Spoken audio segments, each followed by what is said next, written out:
As we know, during the second week of development, the blastocyst attaches to the wall of the uterus. The outer layer of the blastocyst is called trophoblast. It penetrates the uterus and establishes the connection between the blastocyst and the mother. A group of centrally located cells are called embryoblast cells. They turn into new flat bilaminar discs, eventually give rise to all the organs and tissues of the body.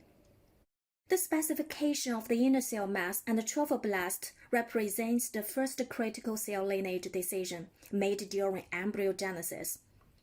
But how does this differentiation occur? All biological processes occurring during the first cell cycle of the embryo rely on maternal factors, which have accumulated during the long growth phase of the germinal vesicle oocyte. Because there is nearly no mRNA synthesis between the end of the mouse oocyte growth phase and the first zygotic cleavage. But during the second cell cycle, there is a burst of transcription, what is known as zygotic genome activation, ZGA for short. Mature oocytes have the capacity to reprogram somatic cells into cells of a totipotent state via nuclear transfer. Therefore, activation of the zygotic transcripts mediated by maternal regulatory factors provides the first step in the establishment of the totipotency. OCT4 is one of the 27 proven maternal effect genes and is regarded to be functionally important for zygotic genome activation. Therefore, maternal OCT4 is widely accepted to play an important role in igniting the establishment of the pluripotency. Life is like a journey of the torch relay. From generation to generation, our bodies vanish at the end of our lives, but the germ cells are passed on to the next generation, ensuring the continuity and prosperity of our species. In comparison with the somatic cells, these germ cells possess many unique properties, of which the expression of OCT4 is the most important, as is required for the survival of primordial germ cells.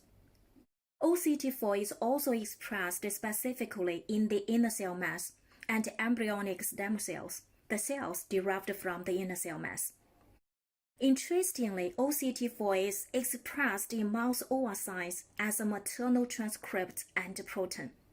Zygotic OCT4 expression is activated prior to the 8-cell stage and is abundant and uniform in all cells of the embryo throughout the molar stage.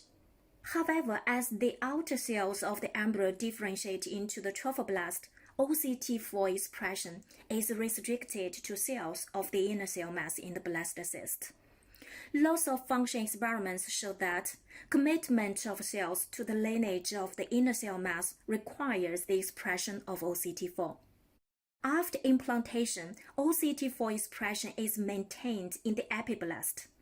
When cells of the primitive endoderm differentiate and migrate away from the ectoderm, their OCT4 protein levels transiently increase and soon becomes downregulated in the primitive endoderm and maintained in the epiblast, concurrently with embryo implantation and gastrulation. Finally, OCT4 expression becomes restricted to primordial germ cells.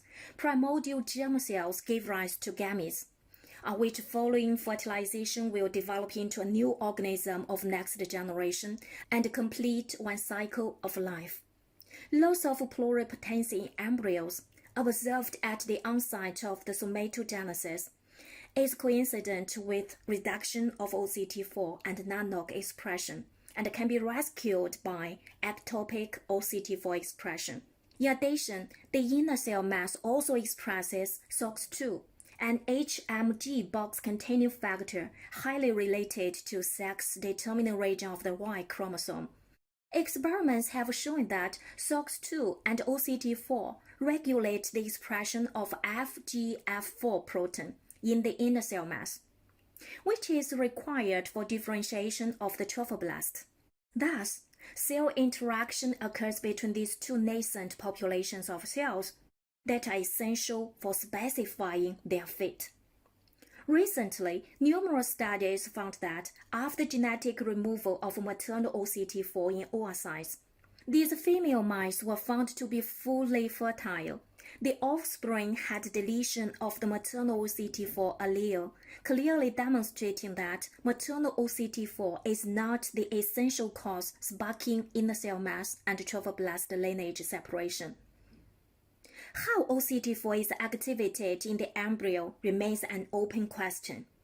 OCT4 is at the top of the pluripotency regulatory hierarchy in pluripotent cells.